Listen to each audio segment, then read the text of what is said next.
রমজানের প্রথম থেকেই জমে উঠেছে নোয়াখালীর ইফতার বাজার। শহরের বড় বড় হোটেল ও রেস্টুরেন্টের সামনে সারিবদ্ধভাবে সাজানো রয়েছে নানা রকম মুখরোচক ইফতার। এ বিষয়ে আরো জানাতে সরাসরি যুক্ত হচ্ছেন সহকর্মী মাওলা সুজন। সুজন, ইফতার সামগ্রীর সমারোহ কেমন এবং বেচাকেনা কেমন চলছে জানাবেন। তোয়া আপনাকে শুনতে জানিয়ে রাখতে চাই যে রমজানের প্রথম থেকে কিন্তু নোয়াখালীতে ইফতারের বাজার বেশ জমজমাট রয়েছে। আর নোয়াখালী যে জেলা শহর রয়েছে সেই জেলা শহরের আশেপাশে প্রচুর হোটেল এবং রেস্টুরেন্ট রয়েছে, প্রচুর চাইনিজ রেস্টুরেন্ট রয়েছে। তো এইসব রেস্টুরেন্টে রোজা প্রথম থেকে কিন্তু যে বিশেষ ধরনের ইফতারের আয়োজন আমরা দেখতে পাচ্ছি, এক এক দোকানে এক এক ধরনের ইফতারের আয়োজন আমরা দেখতে পাচ্ছি। আপনি নিশ্চয়ই, আমি তেমনই একটি দোকানে দাঁড়িয়ে আছি, একটি ইফতার আয়োজনের দোকানে। আপনি দেখতে পান যে প্রচুর যে ইফতারি পণ্য কেনার জন্য যে প্রচুর ক্রেতার ভিড় রয়েছে ইফতার দোকানে। তারা বাহারি রকমের ইফতার কেনার জন্য তারা এসেছেন।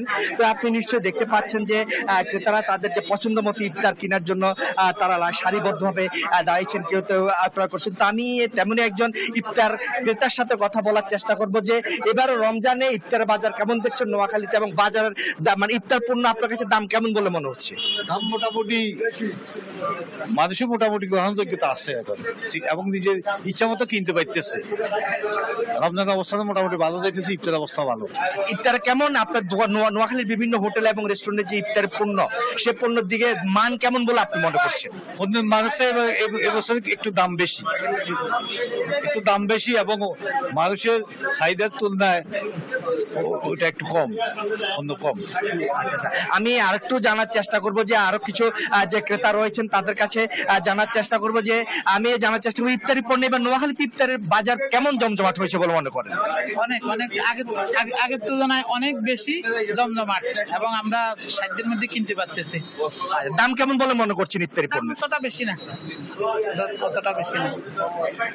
আপনি নিশ্চয়ই ক্রেতাদের কথা শুনতে পেয়েছেন যে তারা মোটামুটি নোয়াখালীতে ইফতার বাজার বেশ জমজমাট রয়েছে বলে তারা জানিয়েছেন। তবে কিছু ক্রেতা যে দাম বেশি বলে অভিযোগ করেছেন, আবার কিছু ক্রেতা দাম মোটামুটি নাগালে মধ্যম রয়েছে বলে তারা জানিয়েছেন।